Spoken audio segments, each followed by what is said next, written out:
Est-ce que l'église du prophète Élie Bada, est-ce qu'ils sont là? Partagez le live pour qu'ils puissent voir ça. Partagez ça. Écoutez bien ce que je vais dire maintenant par rapport au prophète Élie Bada et son église. Je vais d'abord dire Yako. Je vais d'abord dire Yako. Yako à nous les hommes de Dieu. Yako à nous qui servons Dieu. Yako à nous qui marchons avec la droiture du Saint-Esprit, en faisant le travail de Dieu. Yako à nous. J'ai dit Yako, pas parce que je veux annoncer, ou bien je vais entériner, sinon confirmer ce qu'un homme de Dieu avait dit par le passé, que Élie Bada c'est des morts. C'est pas de ça que je vais parler. Parce que concernant sa vie ou sa mort, Dieu ne m'a rien dit. Mais j'ai un message particulier pour vous. Vous qui fréquentez son église. Et vous qui l'aimez, vous qui priez pour lui. Parce que moi, j'aime tous ceux qui servent Dieu. Je les aime tous. Je prie pour eux tous. J'ai un fardeau immuable. J'ai un fardeau qui me pèse dessus, qui pèse sur mon cœur par rapport à ses serviteurs, par rapport à son église et par rapport à nos nations. C'est pourquoi écoutez-moi bien. J'ai dit Yako à nous. Yako à nous. Allez-y aujourd'hui pour ceux qui connaissent là où se trouve la cité de Dieu, l'église du prophète Élie Bada. Allez-y là-bas et donnez-moi des nouvelles. Vous allez comprendre pourquoi j'ai dit Yako à nous qui servons Dieu. Aujourd'hui, le prophète Élie Bada a disparu des radars. Il a disparu de nous. Personne ne sait où il se trouve en ce moment. Personne. Aujourd'hui, il y a les supputations. Non, il est mort. Il n'est pas mort. Il est mort. Il n'est pas mort. Peuple de Dieu, ça fait pitié. Allez-y aujourd'hui dans son église. Je vais parler à tous les gens qui fréquentent son église. Aux gens qui vont là-bas comme sympathisants. C'est fidèles même. C'est à vous que je veux parler. Partagez ce live. Homme de Dieu, toi qui es ici sur ce direct, servant de Dieu, toi qui es ici sur ce direct, Yako à toi, Yako à nous tous. C'est une leçon pour nous tous. Aujourd'hui, l'église du prophète Élie Bada est vidée de son monde. L'église du prophète Élie Bada est vidée de son monde. Ce monde qui a couru là-bas, parce que Élie Bada est là. Oh, le prophète est là. Les gens couraient, ils s'en vont. Ils courent, ils s'en vont. Allez-y voir son église aujourd'hui et donnez-moi des nouvelles. L'église a diminué de son monde. Vous entendez ce que je vous dis? L'église a diminué de son monde. La plupart de ceux qui étaient là, qui disaient, papa, nous t'aimons. Papa, on est là. Même si tu traverses les moments difficiles, on est là. Les gens qui ont juré, qui vont jamais l'abandonner, qui vont jamais le laisser. La plupart se sont tournés vers d'autres églises. La plupart se sont tournés vers d'autres églises. Ils sont en train de prier maintenant là-bas. Et ils regardent le prophète, ils regardent l'église du prophète Élie Bada de loin. Et ils regardent le prophète, l'église du prophète Élie Bada se vider. Ce bon monde qui était là-bas, ce bon monde-là n'est plus là. Pourquoi? Parce que cet homme n'a plus donné de nouvelles. Pourquoi? Parce que cet homme n'est plus là. Mais pourtant, selon son dernier live, il a dit, je me suis retiré pour prier. Et je vais revenir. Au moment où Dieu me dira de revenir, je vais revenir.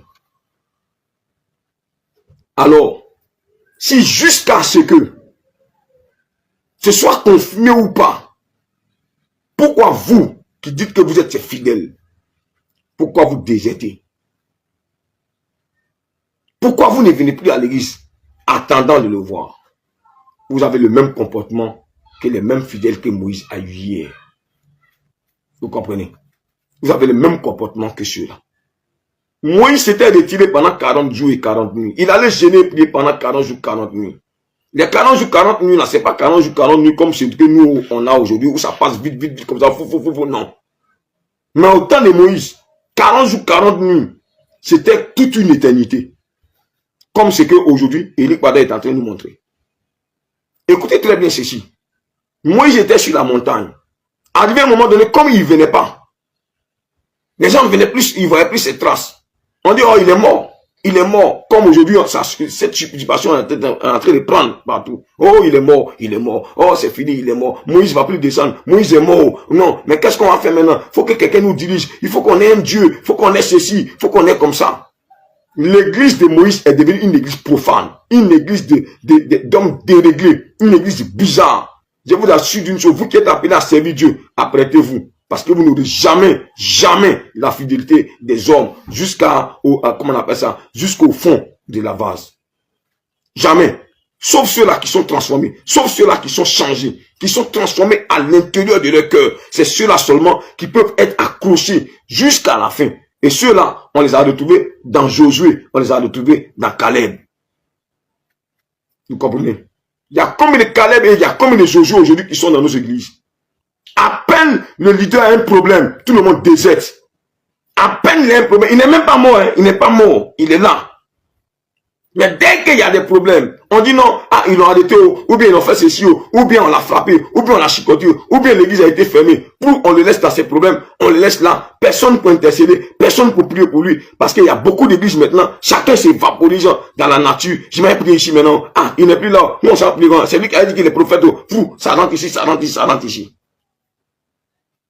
Voilà ce comportement qu'aujourd'hui, les gens de l'église Élie Pada sont en train d'avoir. Ils ont baissé la garde. Ils ont tellement baissé la garde qu'il ne prie même plus pour lui. C'est pourquoi Dieu m'a envoyé pour vous dire ce que vous entendez maintenant. Et ce que vous entendez, vous avez vous aussi votre part à faire. Parce que cette semaine pascale-là, vous pouvez relever la tête de l'église. Vous pouvez prendre une décision de jeûne et prière. Vous pouvez prendre une décision à cause de la Pâque qui s'annonce. Vous pouvez prendre une décision à cause de ce qu'ils sont en train de vous dire. Parce que vous pouvez prendre la décision de changer les données au niveau de l'église, la cité de Dieu. Vous pouvez changer carrément les données même au niveau du ministère de votre papa. Vous pouvez changer les données en priant, en faisant certaines choses. Et si vous priez comme ça, les données peuvent changer de façon extraordinaire, de sorte que le cœur de ceux qu'il a cités, qui en veulent à sa vie, ou bien pas, tout ça là, les cœurs soient inclinés. La Pâque la peut résoudre ces problèmes-là. Yako aux hommes de Dieu. Yako. C'est là que tu vois que tu n'as personne, tu n'as que Dieu. L'église aujourd'hui d'Élie Pada est comme une église moins que rien, à terre. Parce que tout le monde dit, ah, il ne va plus venir, c'est fini. Oui, c'est ce que les Moïse là ont fait. Les gens des temps de Moïse là, c'est ce qu'ils ont fait à Moïse.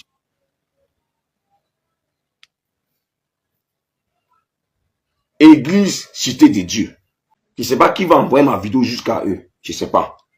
Mais je t'en prie, si tu me suis et que tu es celui-là qui a l'intérim du prophète Élie Pada, sur mon conseil, je parle de la part de Dieu. Je n'ai pas dit c'est moi qui ai dit. J'ai dit Dieu m'a dit. Et ce que je vous ai dit là, voilà ce qu'il vous reproche. Il vous a reproché ça. Maintenant, il veut que vous preniez toutes les dispositions pour préparer la Pâque qui vient avec l'église. Je ne sais pas si actuellement vous êtes en train de faire un tel truc. Si vous le faites, gloire soit dans Dieu au Seigneur. Mais si vous ne le faites pas, faites-le. Et si vous le faites, je vais maintenant mettre à l'intérieur de votre sujet de prière les changements de la situation, de l'atmosphère spirituelle autour de l'église que vous fréquentez, mais autour aussi de votre leader, de votre papa. Vous pouvez changer les données. Parce que la Pâque là, il y a des retombées. La Pâque là, la semaine pascale là, il y a des retombées, mais il y a aussi, comment je vais dire ça, il y a des décisions. Des décisions qui sont prises, des décrets qui sont prises. Donc, si vous prenez la peine de prier, comme j'ai dit là, si vous parlez à Dieu, comme j'ai dit, vous mettez ce sujet-là, les données vont changer. Je vous assure. Moi, je suis en train de prier le Seigneur actuellement. J'ai dit des choses à Dieu. Il y a des choses que je ne veux plus voir en Côte d'Ivoire. Il y a des choses que je ne veux plus voir en Côte d'Ivoire. Et il y a des gens aussi que je ne veux plus voir en Côte d'Ivoire. Parce qu'il y a des gens qui sont incarnés par Satan. Il y a des gens qui sont incarnés. Ce n'est pas tout le monde qui se promène dans les rues là, ce n'est pas des êtres humains. Tous ceux que vous voyez dans les rues là, ce n'est pas des êtres humains. Il y a des gens qui sont des démons en chair qui sont parmi nous. Qui sont à l'église. Qui sont dans nos états. Qui sont même souvent même à la tête de nos états. C'est des démons en chair, des esprits. Certains Dieu me les a montrés. J'ai dit ceux-là, je ne vais plus les voir. Parce qu'ils combattent l'évangile. Ils combattent l'avancement de l'œuvre de Dieu. Ils combattent la marche de la Côte d'Ivoire vers sa destinée prophétique. Ils combattent ça. Ils ne veulent pas que l'évangile soit implanté dans les cœurs. C'est pourquoi quand la période pascale arrive, il y a des cérémonies sataniques qui se font. Il faut que l'église, de façon parallèle, de l'autre côté aussi, se réveille pour contrecarrer pour Satan. Sinon, on va avoir les yeux pour pleurer. Les amis, toi qui étais dans l'église et puis tu t'es retrouvé dans une autre église, je t'assure d'une chose. Si tu as vu ma vidéo là, il faut retourner à la cité de Dieu. Il faut retourner là-bas. Sinon, tu n'es pas chrétien. Voici le comportement que vous avez. Et Dieu vous reporte cela. Voilà ce que j'ai voulu dire de la part du Seigneur. Nous pouvons décider de ce que nous voulons que la Côte d'Ivoire soit pour 2025. C'est-à-dire, on a cette Pâques, la semaine pascale, celle-là, et puis on a la semaine pascale de 2025, qui va nous donner de préparer les élections de 2025. Je crois que c'est en novembre ou bien octobre 2025 que nous allons avoir des nouvelles élections. Nous pouvons décider dans ces 2 semaines pascales-là. On peut décider ce qu'on veut que la Côte d'Ivoire soit. Préparez-vous à la rencontre de votre Dieu. Préparez-vous à la rencontre de l'Éternel. Sanctifiez-vous, consacrez-vous. Méditez beaucoup pendant toute cette semaine-là. Vous, fidèles d'Eli Bada, retournez. Ne videz pas l'église parce qu'il n'est pas là. Je vous assure d'une chose, ce n'est pas bon. Ce n'est pas bon.